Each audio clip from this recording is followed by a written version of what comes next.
الحمد لله وكفى والسلام على عباده الذين اصطفى أما بعد فقد قال النبي صلى الله عليه وسلم تنكح المرأة لأربع لمالها ولحسبها ولجمالها ولدينها فاظفر بذات الدين تربت يداك أو كما قال عليه الصلاة والسلام۔ معزز سامعین اعظام،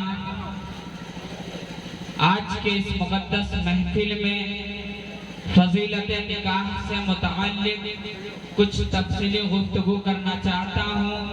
امید ہے کہ دل جمعی کے ساتھ بغور سن کر عمل میں لانے کی کوشش کریں گے۔ ابھی بخاری شریف کی ایک حدیث پڑھی ہے جس میں حضور پاک صلی اللہ علیہ وسلم نے ارشاد فرمایا کہ عورت 4 چیزوں کی وجہ سے نکاح میں لائی جاتی ہے۔ نمبر 1 مال، نمبر 2 حسب و نسب، نمبر 3 جمال، نمبر 4 دین۔ تم دین والیوں سے نکاح کے ذریعے کامیابی حاصل کرو، اگر ایسا نہ کیا تو تیرے ہاتھ خاک آلود ہو۔ حضرات گرامی، شادی میں دینداری کو ترجیح دینی چاہیے، کیونکہ حدیث پاک میں آتا ہے کہ رسول اللہ صلی اللہ علیہ وسلم نے ارشاد فرمایا کہ عورت سے ان کے حسن و جمال کی بنیاد پر نکاح نہ کرو، کیونکہ ہو سکتا ہے کہ ان کا حسن و جمال ان کو تباہی کی راہ پر نہ ڈال دے، اور نہ ان سے ان کے مال و دولت کی وجہ سے شادی کرو، کیونکہ ہو سکتا ہے کہ ان کا مال ان کو سرکشی اور طغیانی میں نہ ڈال دے، بلکہ تم دین کی بنیاد پر ان سے شادی کرو۔ اور کالی کلوٹھی باندھی جو دین اور اخلاق سے آراستہ ہو وہ بہتر ہے اس خاندانی حسینہ سے جو بد اخلاق ہو۔ اس حدیث سے معلوم ہوا کہ ہماری پوری کوشش ہونی چاہیے کہ ہمارے گھرانے کا رشتہ نیک اور دیندار گھرانے سے ہو۔ ہمیں دین کو ہر حال میں مقدم کرنا ہے۔ دین کس کو کہتے ہیں؟ آئیے اس کو خوب سمجھتے ہوئے چلیں کہ دین صرف نماز روزہ کا نام نہیں ہے، بلکہ اسلام کے اصولی اجزاء 5 ہیں۔ سب سے پہلے عقائد کا صحیح ہونا، دوسرے میں عبادات کا صحیح ہونا، تیسرے میں معاملات کا صحیح ہونا، چوتھے میں معاشرات کا صحیح ہونا، اور 5ویں میں تہذیب و اخلاق کا صحیح ہونا ہے۔ اللہ پاک ہم سب کے اندر اسلام کے یہ سب اصولی اجزاء عطا فرمائے۔ ہم آگے چلے اور دیکھیں کہ دین کی ترجیح سے کیا کیا فائدہ ہوتا ہے۔ حضرت عبداللہ رحمت اللہ علیہ کے والد محترم حضرت مبارک رحمت اللہ علیہ ایک ترکی تاجر کے ملازم تھے۔ ان کے ذمہ ایک باغ کی نگرانی تھی، وہ باغ کی دیکھ بھال کیا کرتے تھے۔ ایک دن باغ کے مالک نے حضرت مبارک رحمت اللہ علیہ سے ایک انار لانے کے لیے کہا، اور ساتھ میں یہ تاکید بھی کی کہ انار کھٹا نہ ہو۔ جب حضرت مبارک رحمت اللہ علیہ نے انار لایا تو کھٹے نکلے۔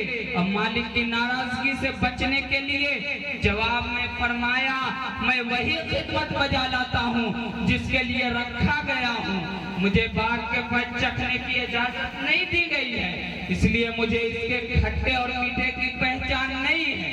تاجر نے جب یہ بات سنی تو بہت خوش ہوا کہ ایک دیانتدار اور امین ملازم ملا ہے۔ مالک ان کی ایک ایک بات کی نگرانی کرتا رہا اور پرکھتا رہا، اور ایک دن انہیں بلا کر مشورہ لیا کہ مجھے اپنی لڑکی کے لیے لڑکے کا انتخاب کرنا ہے، بتاؤ کون سا لڑکا ہونا اچھا ہے۔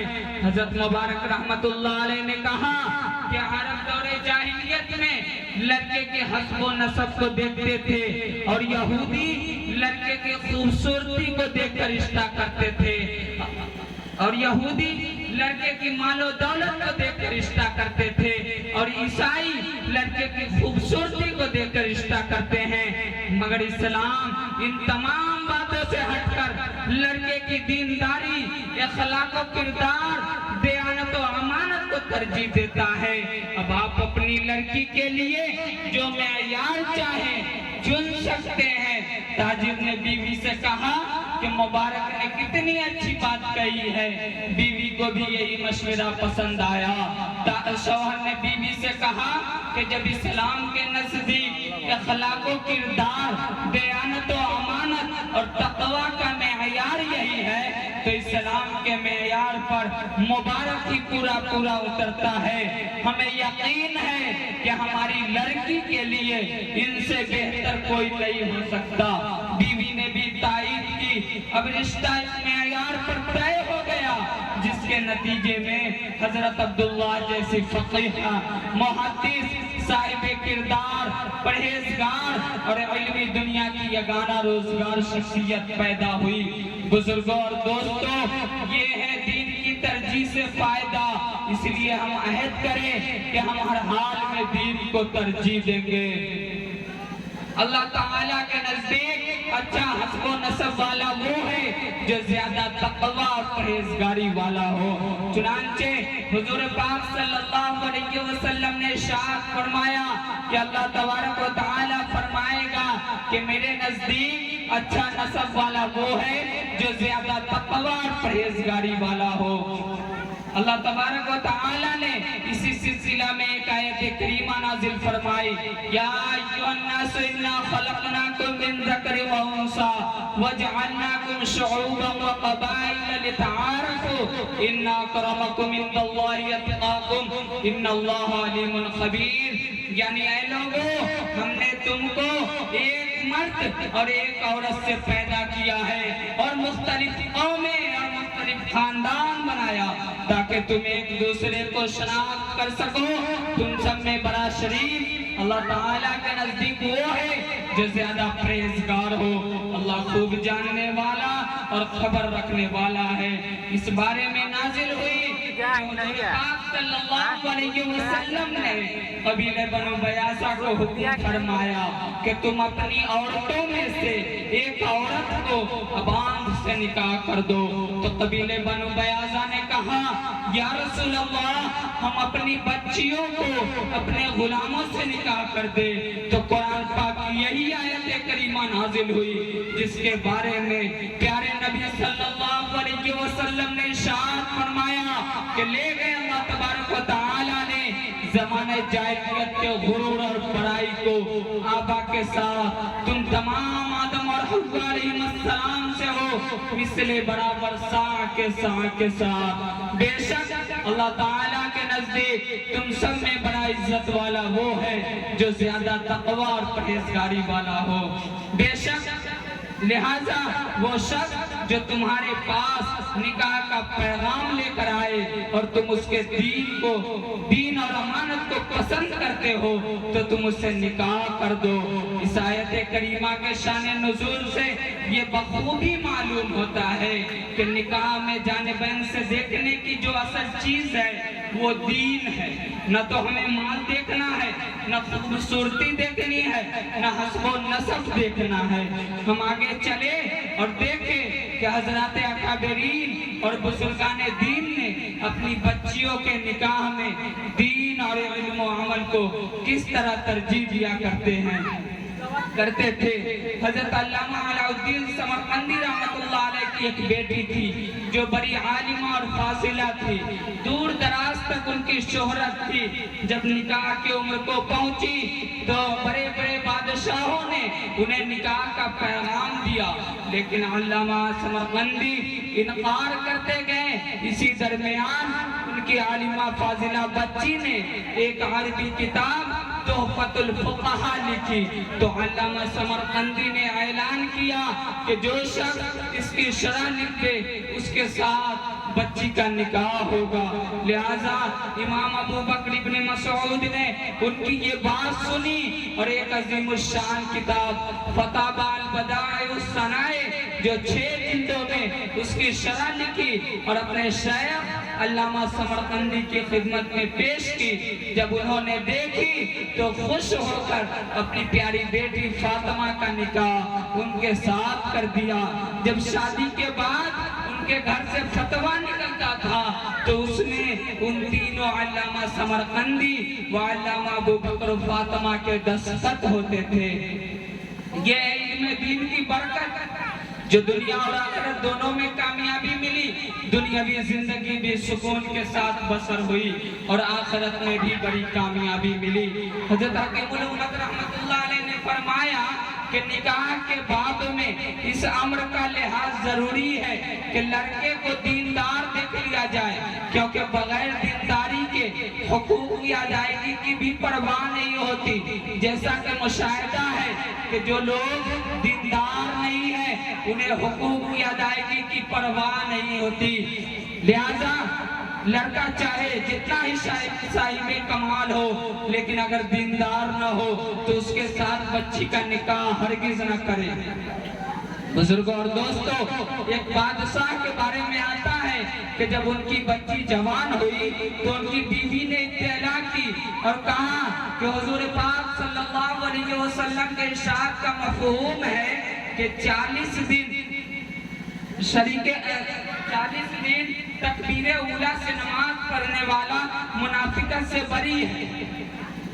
تو بادشاہ صاحب نے صرف اسی کام کے لیے ایک آدمی کی تقرری کی اور کہا کہ دیکھو کون ہے جو 40 دن تکبیر اولیٰ میں شریک ہوا ہے۔ اس نے اس خدمت کو بجا لایا اور بتایا تو بادشاہ نے اپنی بیٹی کا نکاح اس کے ساتھ کر دیا۔ اللہ تبارک و تعالیٰ کی رحمت سے پوری زندگی سکون اور عافیت کے ساتھ گزری، دنیاوی زندگی بھی سکون کے ساتھ بسر ہوئی اور آخرت میں بھی بڑی کامیابی ملی۔ حضرات گرامی، شرع نکاح کا 4 درجہ ہے، ایک سنت فرض، دوسرا سنت مؤکدہ، تیسرا مکروہ، چوتھا حرام۔ ہر ایک کی تفصیل یہ ہے کہ جب انسان کو حرام کاری میں مبتلا ہونا یقین ہو جائے اور خواہشات نفسانی قابو سے باہر ہو جائے تو نکاح کرنا فرض ہے، اور اگر انسان کو حرام کاری میں مبتلا ہونا یقین نہ ہو اور خواہشات نفسانی قابو اور معتدل ہو تو نکاح کرنا سنت مؤکدہ ہے، اور اگر بیوی پر ظلم کا اندیشہ ہو تو نکاح کرنا مکروہ ہے، اور اگر بیوی پر ظلم کا یقین ہو تو نکاح کرنا حرام ہے۔ پھر اس وقت ہر حال میں نکاح سے بچنا ضروری ہے۔ نکاح میں دین مہر کا ہونا بھی ضروری ہے، چاہے دین مہر مقرر کرے یا نہ کرے، بہرحال کچھ نہ کچھ از خود مقرر ہو کر شوہر کے ذمہ واجب ہو جاتا ہے۔ اس لیے اس کی بھی کچھ تفصیل سنتے ہوئے چلے کہ شرع نکاح کا دین مہر اتنا ہونا چاہیے جتنا کہ شوہر ادا کرنے کی استطاعت رکھتا ہو، زیادہ سے زیادہ بھی مقرر کر سکتا ہے، کم سے کم بھی مقرر کر سکتا ہے، لیکن کم سے کم زیادتی کی کوئی انتہا نہیں ہے، لیکن کم سے کم کی انتہا ہے وہ یہ ہے کہ دین مہر کم سے کم 10 درہم چاندی ہو یا اس کی قیمت کے بقدر۔ 10 درہم کا وزن 2 تولہ 7.5 ماشا چاندی ہے، لہذا 10 گرام کے تولہ سے 3 تولہ 618 ملی گرام چاندی ہے۔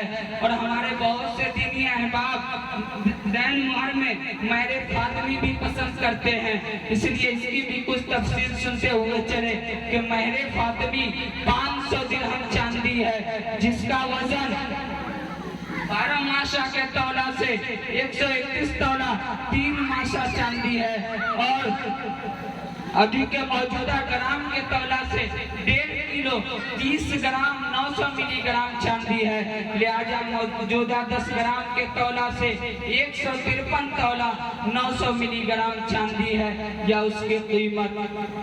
شرع دین مہر نقد بھی ادا کر سکتا ہے، ادھار بھی رکھ سکتا ہے، لیکن نقد ادا کرنا ہی سب سے اچھا اور پسندیدہ ہے، کیونکہ عام طور پر ادھار رکھنے سے وہ سر پر قرض رہتا ہے، اور شوہر یا بیوی کا انتقال ہو جائے پھر ہمیشہ کے لیے وہ مقروض ہی رہتا ہے، اور کل قیامت کے دن ثواب اور نیکیوں کے ضائع ہونے کا سبب ہو جاتا ہے۔ رسول کریم صلی اللہ علیہ وسلم نے نوجوانوں کو نکاح کے سلسلہ میں ترغیب دیتے ہوئے یوں خطاب فرمایا: عن عبداللہ ابن مسعود رضی اللہ تعالی عنہما قال رسول اللہ صلی اللہ علیہ وسلم: یا معاشر الشباب من استطاع منکم الباء فلیتزوج فإنہ اغض للبصر واحسن للفرج ومن لم یستطع فعلیہ بالصوم فإنہ لہ وجاء۔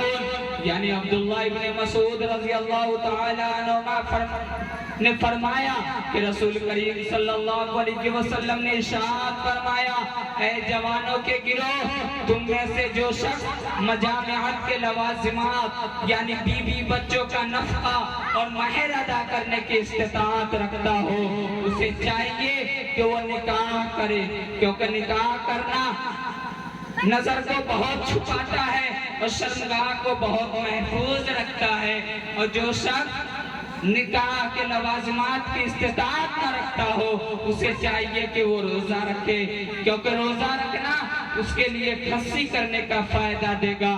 یعنی جس طرح کھسی ہو جانے سے جنسی ہجان ختم ہو جاتا ہے، اسی طرح روزہ رکھنے سے بھی جنسی ہجان ختم ہو جاتا ہے۔ نبی کریم صلی اللہ علیہ وسلم نے جوانوں کو نکاح کے سلسلہ میں ترغیب دیتے ہوئے نکاح کے دو بڑے بڑے فائدے ظاہر فرمائے ہیں۔ ایک تو یہ کہ نکاح کر لینے سے اجنبی عورتوں کی طرف نظر بد سے بچتا ہے، اور دوسرا یہ کہ انسان حرام کاری سے بہت محفوظ رہتا ہے، اور ساتھ ساتھ یہ بھی سنتے ہوئے چلیں کہ جوان کسے کہتے ہیں اور اس کی حد کیا ہے اور کس عمر کے انسان کو جوان کہا جائے گا۔ اسے غور سے سنیں کہ جب انسان بالغ ہو جاتا ہے تو جوان کہلانا شروع ہو جاتا ہے، اس کی حد کیا ہے اس میں اختلاف ہے۔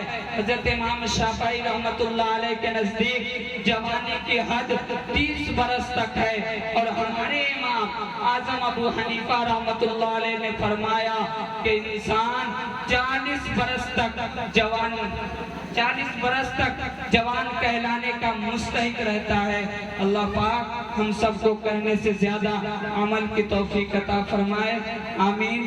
وآخر الدعوانا ان الحمدللہ رب العالمین۔ السلام علیکم۔